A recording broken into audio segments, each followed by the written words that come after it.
Our guest today is an accomplished veteran broker. She owns and operates firms in 4 different states, and she runs several Facebook communities, including Women of Real Estate, which has over 5,000 members. She is, of course, Tamairo Moutry.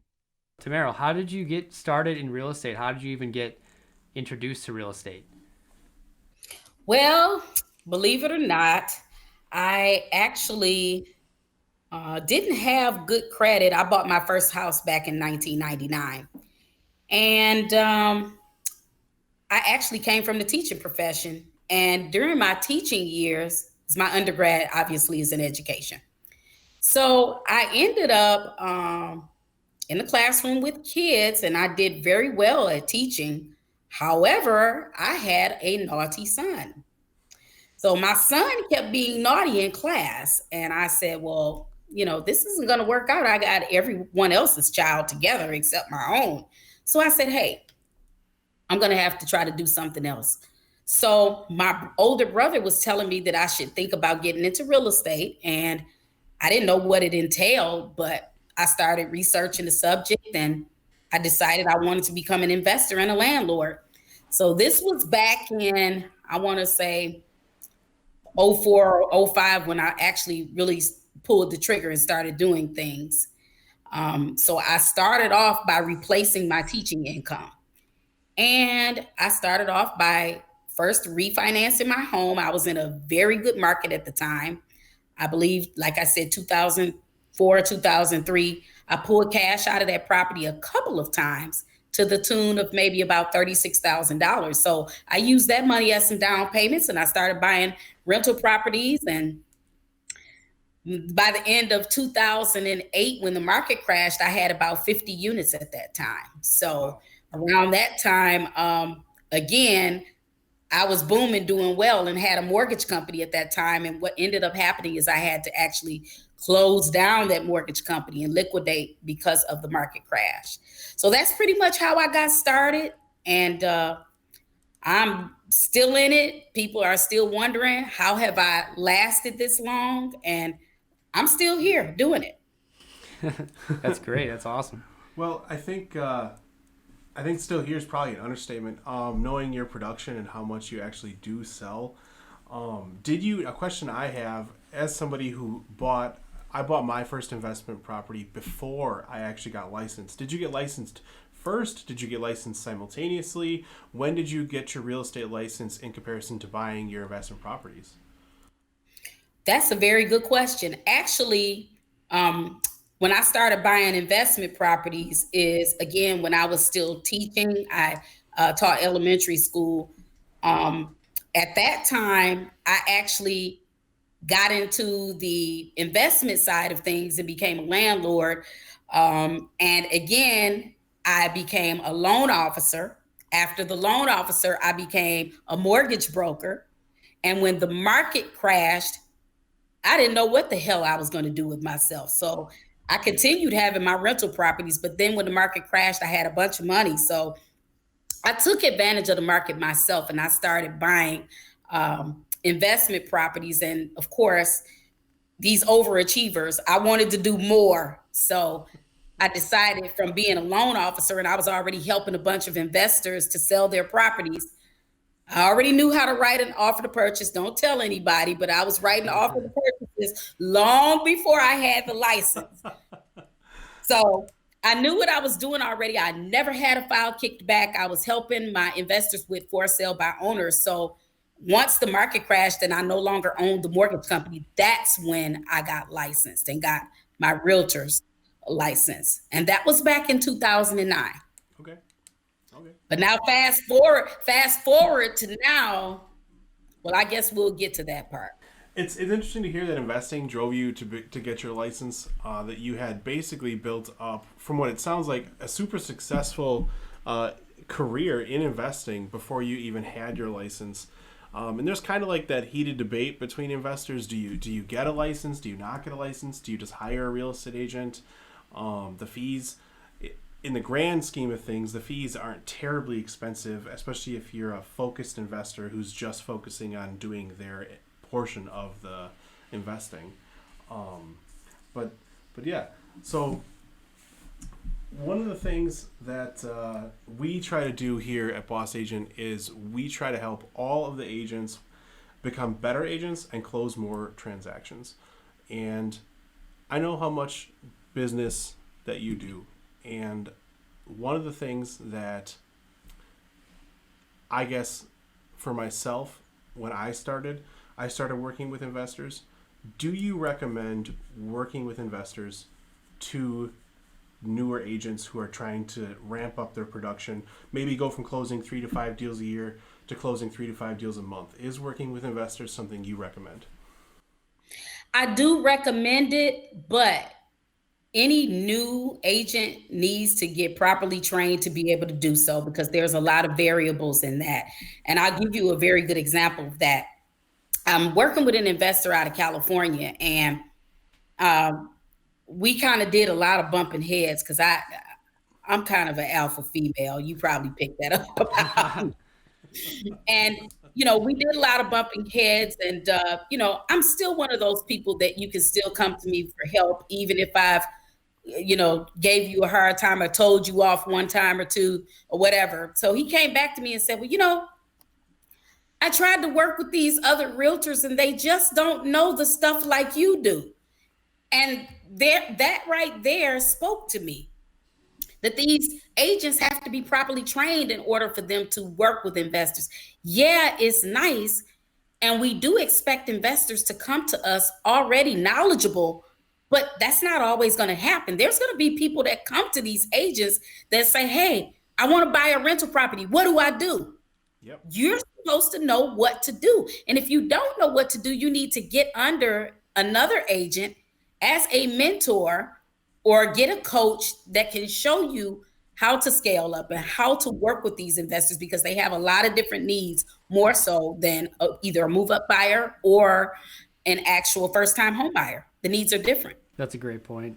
Yeah, for sure. And I can't stress enough, if you're an agent watching this and you've not worked with an investor, a seasoned investor is going to know more about real estate than you, most likely. And it's just the facts. When you work with an investor who's done 50, 60, 70 acquisitions, they probably have closed more deals than you have.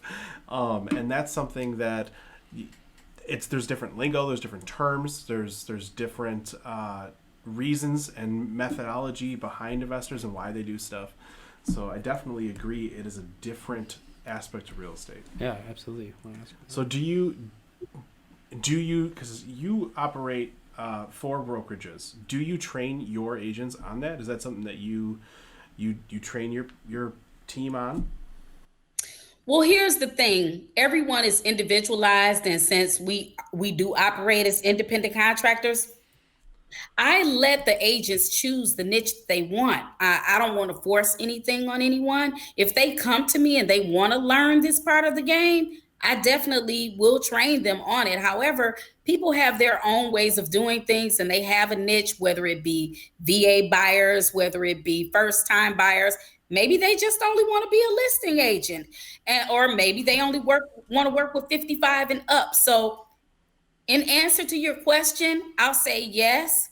If the opportunity presents itself and they want to learn more about working with investors, yes, I do train. Okay. Awesome. Great. A lot of our content so far has been definitely geared towards a new agents.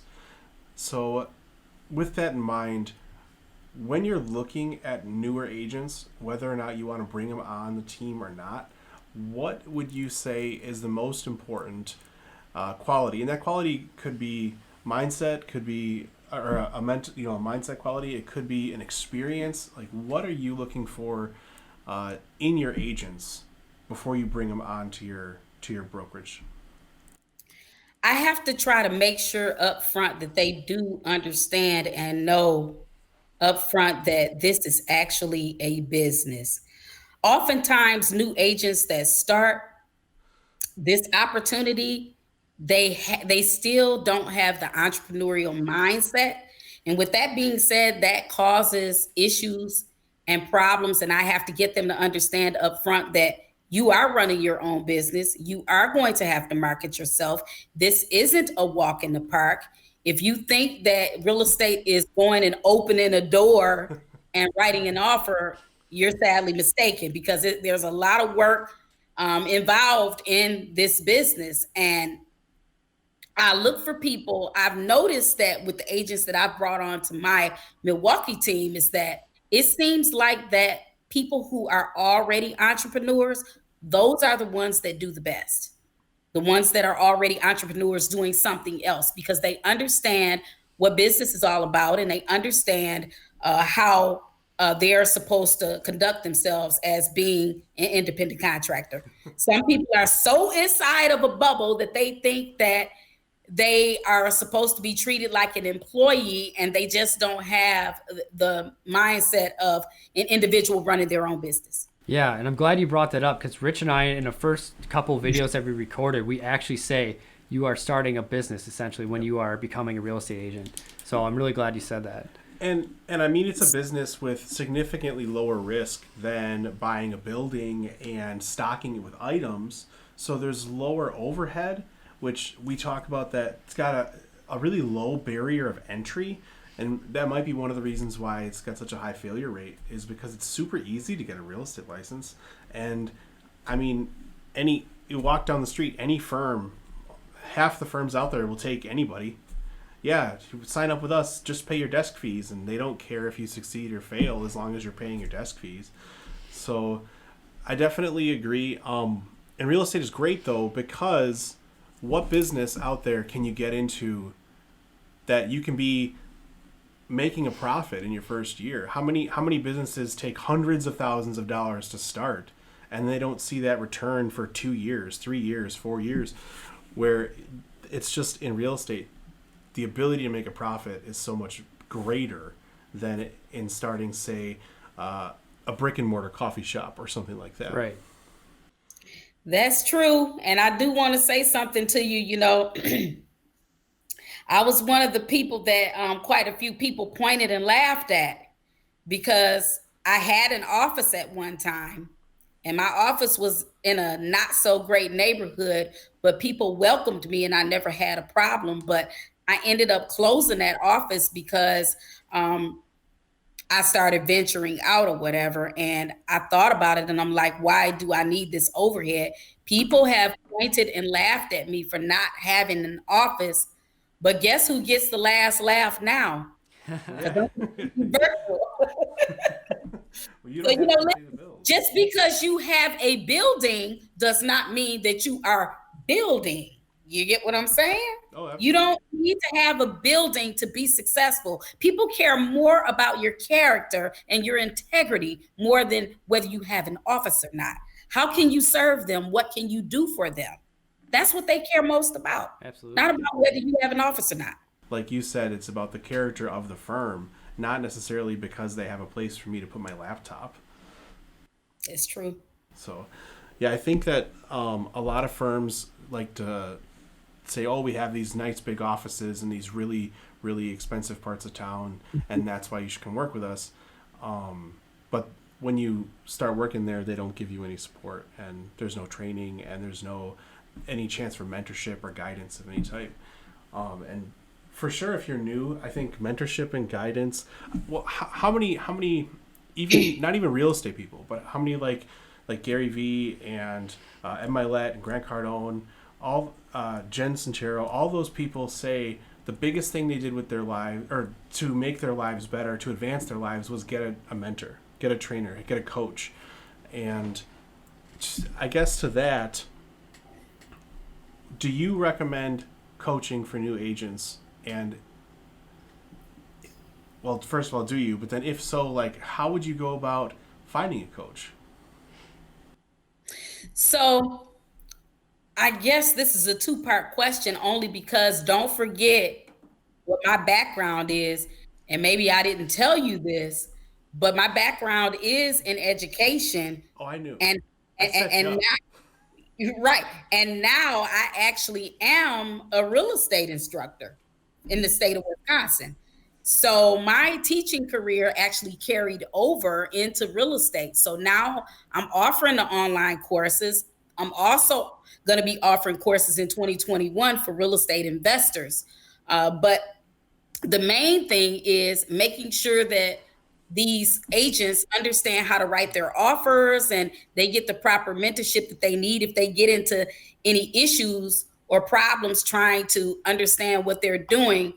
The only problem with some of them is that they don't take enough initiative to find out some of the things on their own, and they don't take advantage of all of the other supports that are there. Like MLS has a bunch of different trainings that they could be watching, and they want all of the answers from you. Yes, you need the mentoring and the coaching, but they need to also be self-starters. And that's another problem within this, that people seem to think that this is a quick, fast way, and it can be, but you need to have the proper tools to be able to do that. With that being said, I do think having a mentor or a coach is good. The only problem is with some brokerages, and I'm not going to mention any names, that do give new agents mentors, but the mentors, they're not too happy about mentoring another agent, only because it's actually stepping in the way of their own business, which is why I am, with me being the broker, I feel like it's my job to mentor and train all of my agents on my team so that they can get it firsthand from me and not worry about another agent trying to work with them and mentor them and feeling like it's taken away from their time from them running their own business. For sure. I think that any mentorship relationship or coaching relationship should definitely be voluntary on both sides, for sure. So I do have a question. You run the four brokerages. You have a massive investment portfolio for yourself, and I know we didn't talk about it, but I know from knowing you personally that you have a property management company, and you're mentoring your agents. How do you do it all? How do you actually physically do all this stuff? By the grace of God. Well, that's part of it. I juggle a lot of things and I do wear a lot of different hats. What I do is, if my agents need my help with my mentoring and coaching, I do it on a case by case situation. I might have to set up like a conference call or a conference time with one of my agents, and there's a date and time that I may mentor or help them. Sometimes it depends on the situation. I might have to pick up right away. As far as the property management part, I'm glad that you asked that. Actually, my husband works with me a lot, and he has a home inspection business. So he handles the tenant complaints. He handles any make readies or rent ready properties and rehabs and things for my out of state investors that I do. So I do have help too with my agents when I'm not in town, because I think I'm up to about between 15 and 17 agents for Wisconsin now. And with me being a real estate instructor, that's one of my recruitment tools. Yeah. So with me offering the course, then of course, a lot of times they're being offered an opportunity after that. So again, my husband helps out a lot with this. As far as the coaching, they don't always ask all at the same time. I do realize that if I grow larger and larger, that may become an issue at one time or another. However, I do have a plan in place for that. I could always get one of my other more experienced agents to be what's called like a lead agent. And if I'm not available, I will be able to pass them on and maybe give them an extra slice of commission or extra stipend or something for helping me with the other agents. Okay. That's my plan. Yeah. Is that called delegate? Mm-hmm. Delegate responsibility? I'm sure you do that quite a bit. Well, I'm going to be honest with you. I don't do a whole lot of delegating, to be honest with you. One of the reasons is a lot of my clients, they like to see me there, but that's not always possible. So when the time comes, yeah, I will delegate, but people know, sometimes they do know when I'm flying back in. I mean, right now they don't know, but I'm flying back into Wisconsin tomorrow, but nobody knows that. But again, my husband, he's doing inspections. We're helping landlords manage their properties and rent the places out. So we will be back in town to do these things. And I do have clients that need me to show them properties. And they do work with some of my agents sometimes. But I do a lot of it myself. You'd be surprised. And I like being busy. I mean, some other people might be saying, well, oh, that just sounds like so much. And it is, but if you love what you do, you never work a day in your life. Yeah, my grandfather, and I'm sure it's not an original quote, but my grandfather always says, if you want to get something done, give it to the busiest person in the room. See? So, yeah. Yep. That's what he said to me when we started the podcast. I was like, yeah, I heard you started another new thing. And I'm like, yeah, I did. I did start another new thing. And that's what he said. So, that's right. And I get that vibe a lot when I talk to you. With 15 different income streams, at least 15 income streams. That's incredible. Yeah, that is incredible. It's a lot. They say that millionaires only have about 7, but I have 15, so that should tell you a whole lot more about me. It's a lot. I enjoy it, and those are the things that I have done for myself to make sure that I never had to work for corporate America again. Down to rehab and property management, project management, trade lines to help people fix their credit, fixing credit. I got about 180 applications over at one lender right now. Wow. That's a lot. And, the lender said to me, hey, Tamairo, you know what? We work with all kinds of top teams, Remax and all of these other places, and nobody's bringing in the volume that you're bringing in, and you're bringing this in yourself. This isn't even your other agents. This isn't my other agents. This is just me alone. So... those are pretty. I'm doing something right. Yeah, well, and you brought up a great point too. People should have more than one income stream. I think that's kind of the point we try to make too in some of our videos. Like rental property is another similar yet different source of income for real estate agents. Yeah, and if there's agents listening to this, definitely consider getting into real estate investing. You're already a real estate agent. You're already a piece of the puzzle.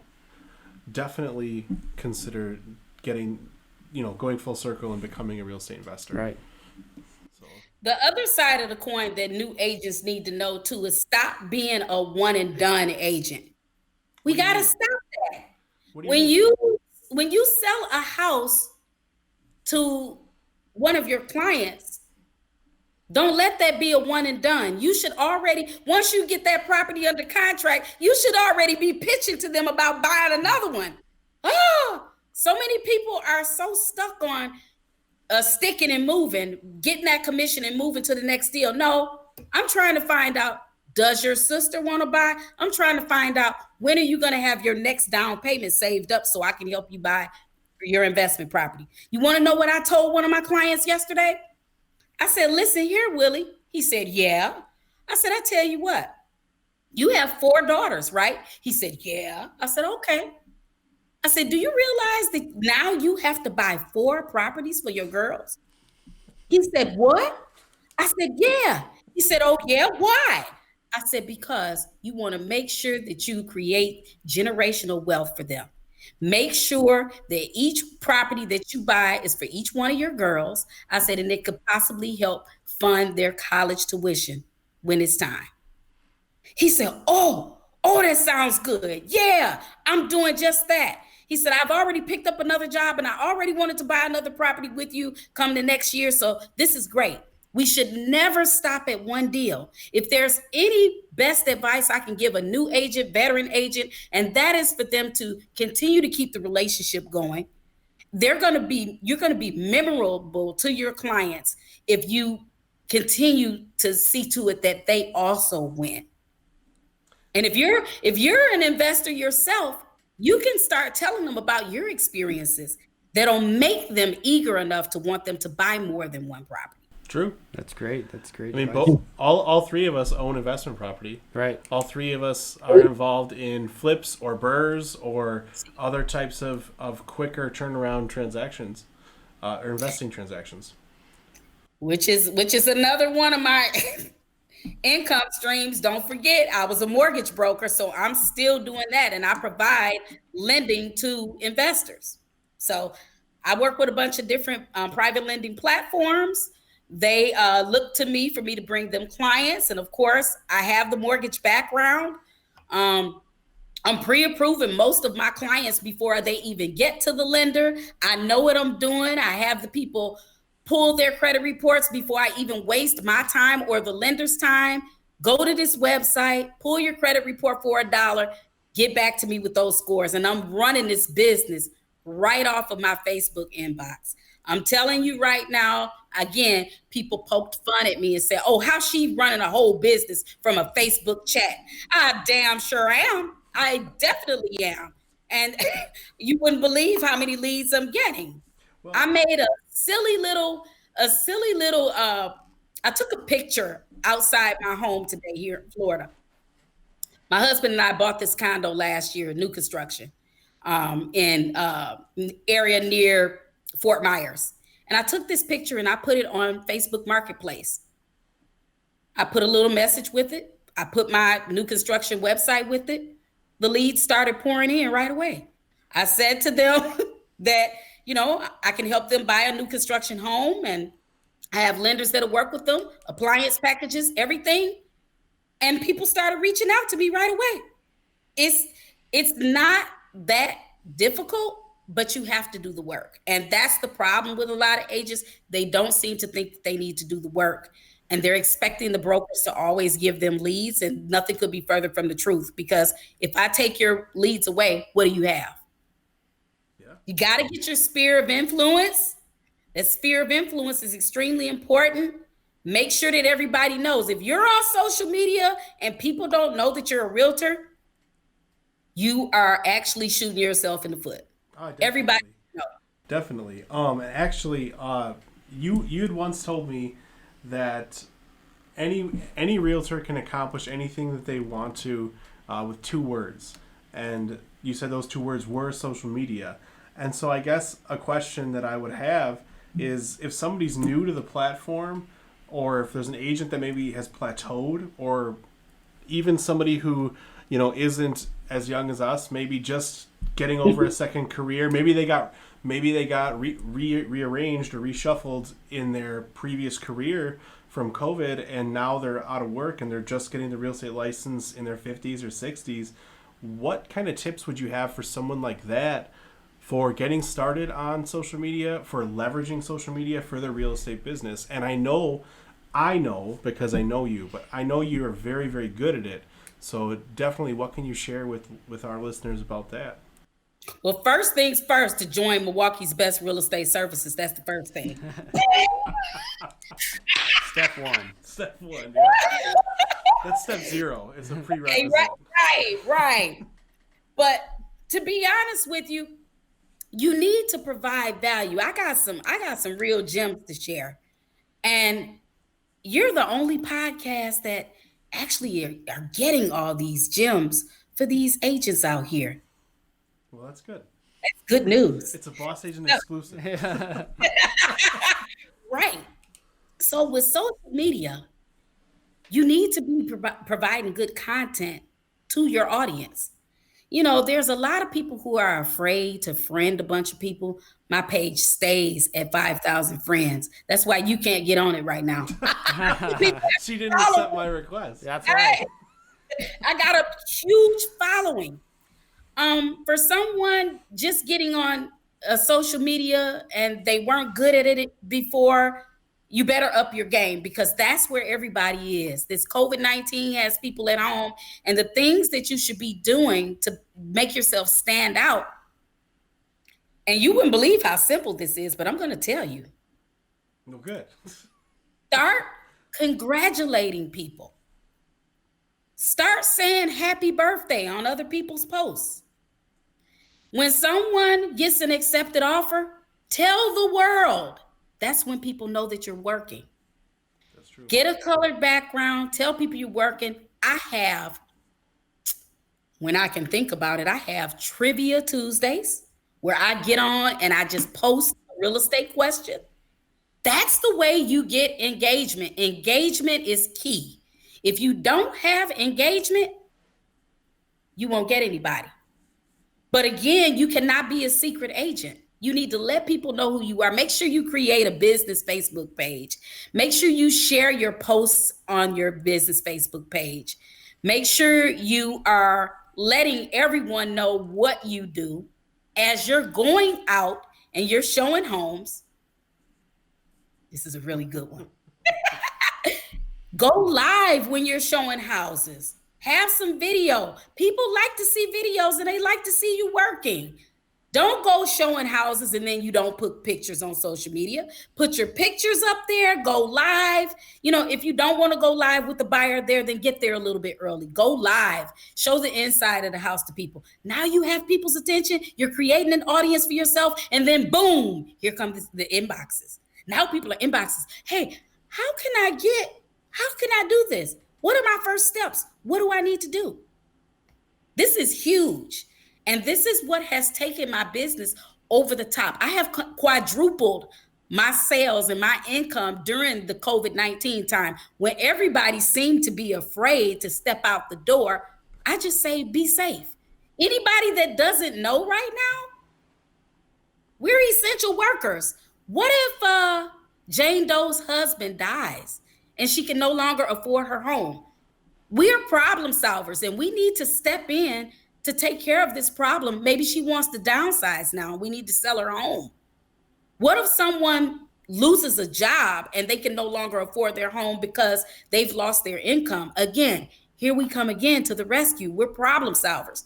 So there's no reason in the world why we shouldn't be having our faces in front of everybody. The other thing is, boom, being live on Facebook. Do not be afraid to share valuable content with people online, and make sure you create an audience to be able to do those things, and make sure you're saying some things that people want to hear, and making sure that you're not the way that I used to be, where I didn't crack any jokes and that I wasn't funny. Oh my God, I used to be so businessy that I could never smile or crack a joke, or everything was just business. Now I find myself with jokes and laughter and putting funny posts up all the time. I know you saw my post today about the toilet paper. Listen, these people love my humor, my sense of humor at this point. So you get you an audience, get them to start following you, provide awesome content, and the other biggie, create yourself some groups.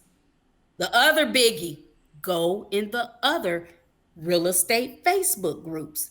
You never know how much business is in those groups. A lot of my business have come right out of the Facebook groups. All these people out here, oh, I don't do Facebook. Okay, don't do Facebook then. Even one of my attorney friends said, oh, you need to get off Facebook. I said, the hell if I will. No, I will not. I will not.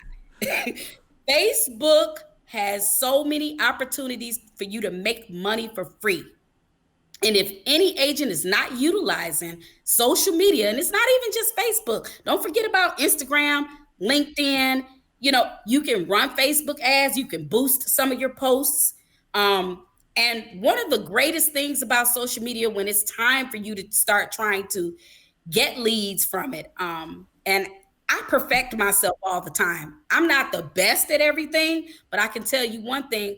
I got to be doing something right to have about 180 clients over at this lender. And he says that not a whole teams don't even have that many. And they're closing all the way down to a 580 score with a chapter 13 in process. Who's doing that? But anyway, it's so much can be done with social media that newer agents should be doing, that they shouldn't be afraid of. And I don't care what people say when they say, well, I can't get in front of a video and I can't go live in front of it. Well, then guess what? You better step your game up. Take your CBD oil, do whatever you need to do to get on point and get in front of that camera and get it done. And that's me. I just make it happen. And it comes so natural now. I can throw out one post and everybody is on it. You want to know what the post was that got hundreds and hundreds of likes and engagements? All you have to do is tell them to say me. I have real estate groups on Facebook. I told the ladies, I said, so who in the group is trying to buy a home at tax time? Say me. I got about 130 me's. Now the beauty of this group that people should know about is if you have a group and you have a bunch of members in there, by the way, I have almost 5,000 members in that group already. And this is your group that you manage, right? Yeah. I have 3 groups. Women in real estate, Tamairo's credit clinic. I offer credit advice and tips, and also the 6-month home buying challenge for people who want to buy within 6 months. And you wouldn't believe it. I have a lot of people in this group. I offer suggestions. I give them help on how to fix the credit. Who do you think they're going to come to next? Yeah. That's the answer. That's why I have so many clients at this point. Well, because you provided the value. Yeah, that's that. You went out there and you provided the value. You gave them credit tips. You helped them. Exactly. You reeled them in. That's what it is. You provide the value first. And I think that any successful business, not any, but it's a very easy way to be successful in business is to provide value first and create rapport, create trust, create loyalty before they're even in the market. Absolutely. And one of the important things too about the group, I can say, is it doesn't have to be just where you're located. And some people have such one-track minds that they think that it's just here. People don't understand how or why I have 4 companies in the states that I do. And I'll explain that in a minute and tell you why I have those 4 states.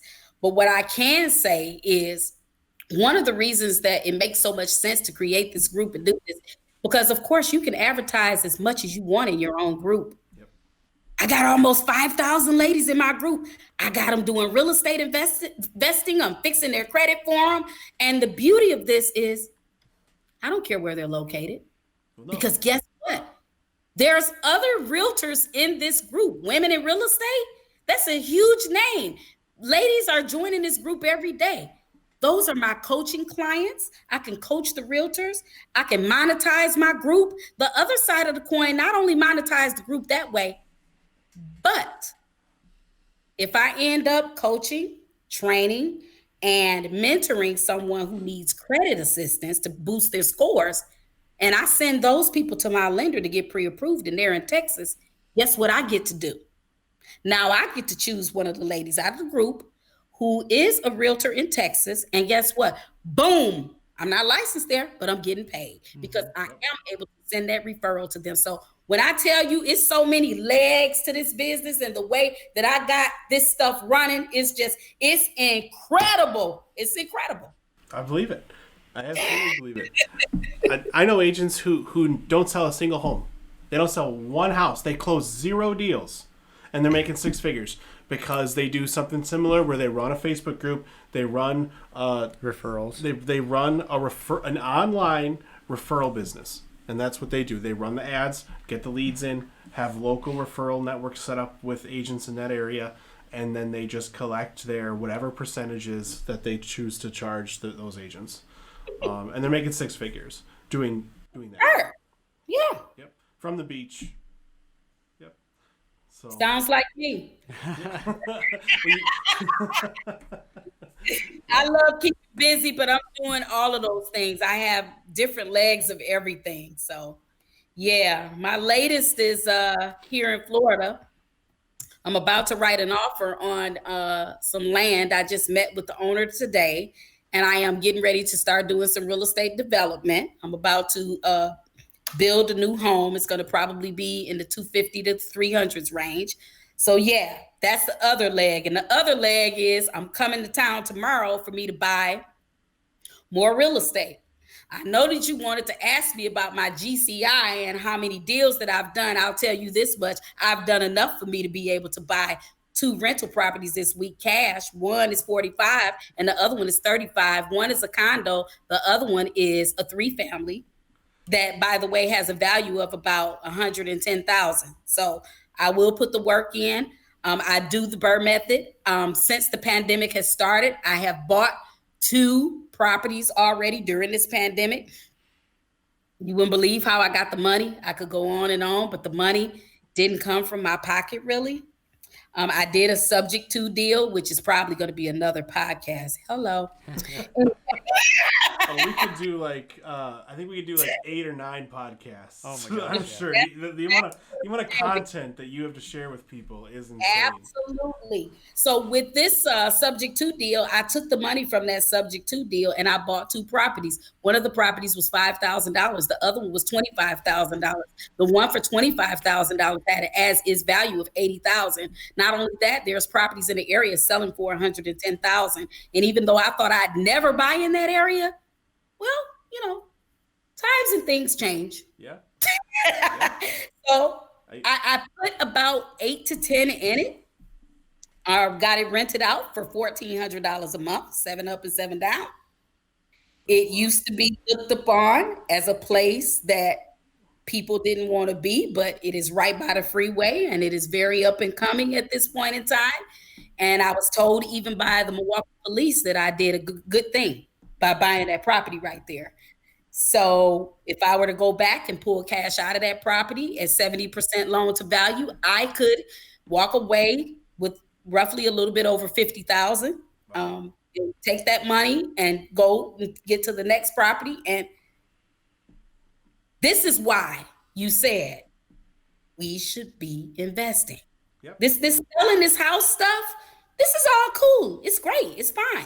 Yeah, but it's not. But use it to help fund your dreams. Exactly. Use it to help fund your investments. And it's so silly of a lot of investors to say, well, oh, there's too much regulation. Well, I don't want to get my license. Well, all you have to do is disclose what you're doing. Be upfront, honest. Again, that's where integrity comes in at. And just do your thing. Nothing is stopping you. Just the license. They think that the license is a demon and it's a bad word, and it isn't. No. But your commissions on this deal that I'm about to close for this $45,000 condo I'm buying, it's for me, by the way. It's my hangout spot. I got to get out of one of the duplexes that I'm in. I'm old and I don't want to keep hearing all these sirens. I got to go. So I'm going to a quiet condo that has a clubhouse, a pool, and the heat and water and everything is included. So that's why I'm buying that. And that's why I'm buying it. I got to get out of the area that I'm in. But this is why our commissions, I'm getting a commission on this deal. You still get your commission even though you're investing. That commission that you use can be used for one of the rental properties, for you to use it on your next deal or use it to fix up the place, whatever. So that's why investors, to me, that look down on people for having their license, they are wrong as 2 left shoes. Well, I mean, obviously we agree. So, we're both licensed. So obviously we agree. Right. Right. We got Tamairo, there is so much. There's just a wealth of information and so much we can learn from you and so much you can share with our listeners. And we definitely want to have you back. But I think we have to kind of start to get to where we're asking the last couple questions. And really, there's 2 questions that are close to my heart. One of them specifically is, what kept you going during the hard times? When deals fell apart, when clients who you showed lots of houses went with other agents, when listings said, oh, we don't want to sell anymore, yeah, let's just pull it off the market, and then they listed it with another agent 2 weeks later. Those types of hard times. And then obviously there's even other personal hard times that everyone experiences. What kept you going? I love this question so much. And it is very, very, very important that you brought it up. And I see why it's near to your heart and dear to your heart, because everyone needs to hear this. And one of the things is that I'm just one of those people that just never gives up. That's the first things first. Never give up. Continue to have faith. And just say to yourself, have enough confidence in yourself to say to yourself that, guess what? That person is gone, but you need to use that energy and fuel that energy into you getting more clients. Let me just say this to you, and this may not happen for everybody, but I do want to say this.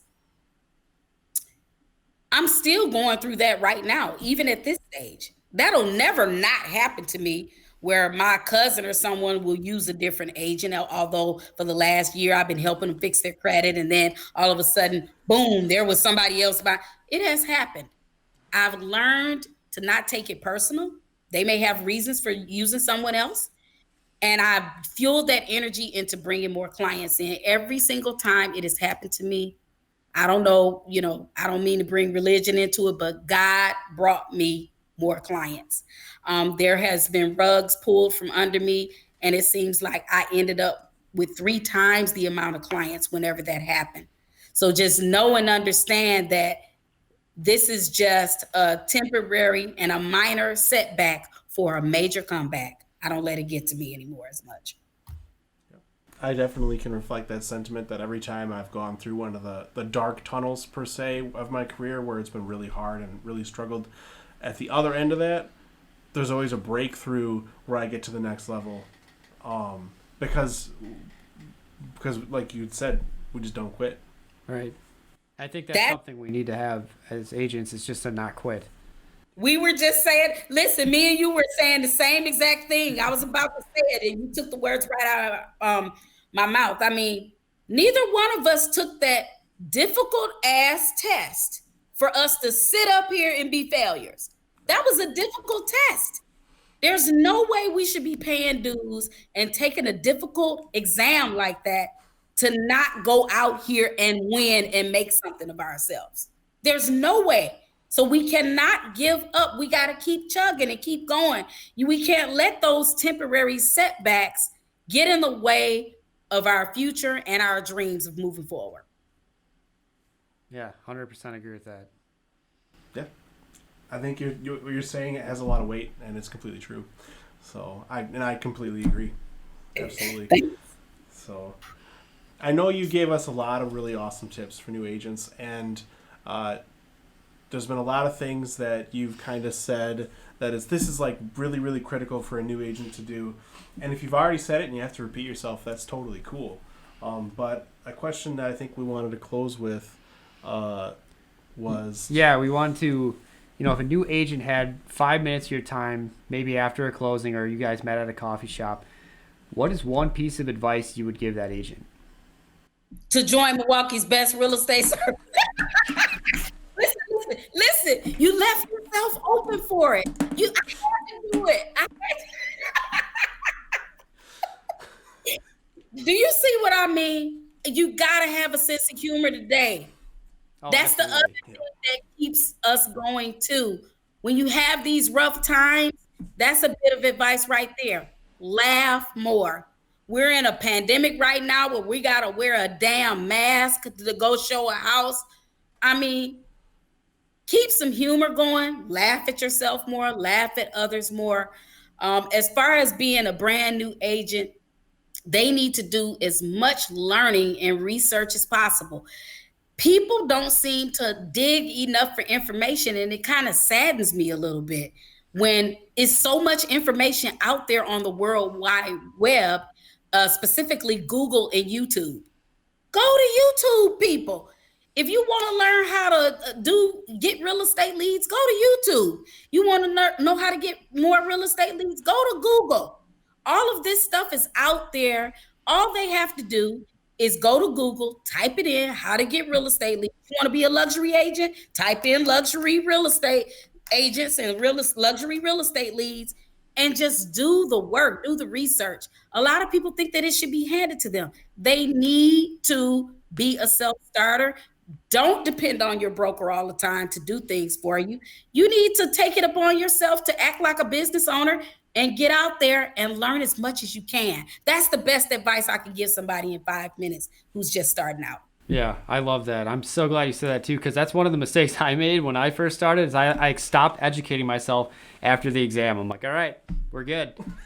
I know it all. I passed. So yeah, I think that further from the truth. Yes. No, it's a constant learning experience, even with me every single day. And I think that's what I love so much about real estate is that, you know, I'm an eclectic person, so it helps me to be able to travel between Georgia, Florida, Wisconsin, Illinois. People are trying to still reel me in with the fishing pole, all of these big name brokerages and Realty One still trying to recruit me, but I do my own thing, you guys. I am an independent broker, Milwaukee's best real estate services, Georgia's best real estate services, Illinois' best real estate services, and Florida's best real estate services. Did I say that once or twice? No. But yes, I'm carrying a legacy and a brand for each one of my businesses. And I want to continue to set myself apart. I like to have people who are investors that join my team.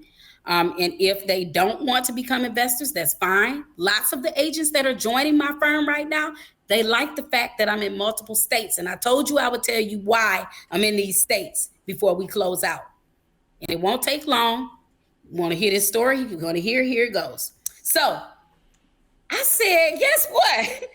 Georgia is one of the states that has reciprocity with everyone. So I said, well, you know, that's all I really hear about from people is Atlanta, Atlanta, Atlanta. And I had been there before, but I started looking around because I'm just one of those people that loves research. And I was looking for areas that I could branch off into that would be easy to do. So I started looking at the proximity, and yeah, it sounds like it's a long, far way. But I started looking at the flights. And you guys wouldn't believe it. I've gotten flights as low as $15 and $17 and $29 to fly from Milwaukee to Atlanta or Chicago to Atlanta. We fly out of O'Hare a lot. And this is why I'm able to do this because it's really only a 52-minute flight. And Georgia has reciprocity with everyone. You don't need to take any education. You don't need to do any education or testing. And that's any state. You just do the paperwork and send it in. And they have reciprocity with every state. Oh, except Florida.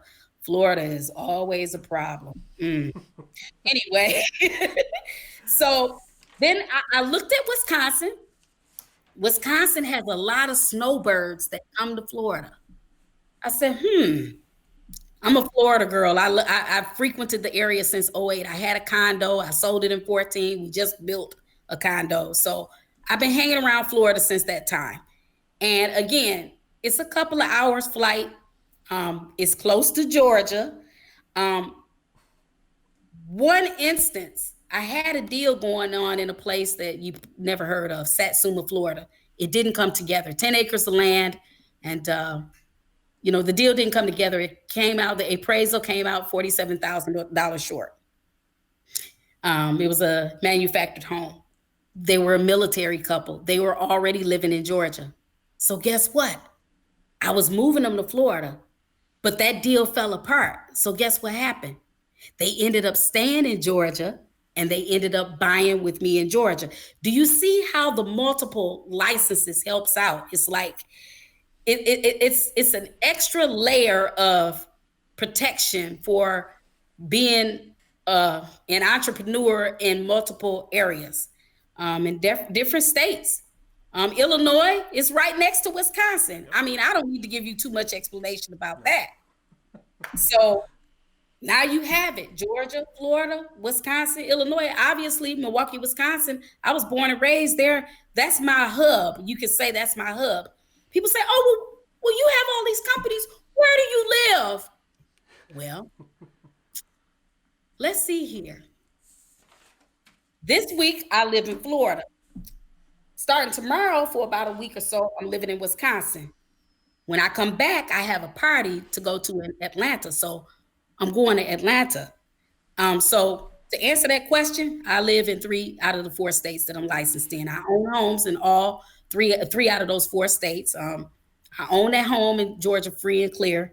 We bought it back in 2013 when I first got the license for Georgia, and we paid $40,000 for it, and it's worth $170,000. So, again, real estate investing. I just, Listen, I could be here all night, and I know we don't have all that kind of time. I'll be back another time when you call me on, but No, I think we should have you back to talk specifically about investing, for okay. sure, because it was a 2019 or 2018 NAR survey said that 38% of real estate agents own rental property, and that's a high percentage. 38% is high, but we want to see that at like 65%, 75%, and someday maybe even 100%. So we definitely encourage all of our listeners to become investors, and we definitely want you back to Okay. talk about that. But we do got to wrap this one up. I got to ask where. Now we know, right? We know where to find you. But Tamairo, where can our listeners find you? You named a couple Facebook groups already. Women in Real Estate, Tamairo's Credit. What was that one? Tamairo's Credit Clinic, Okay.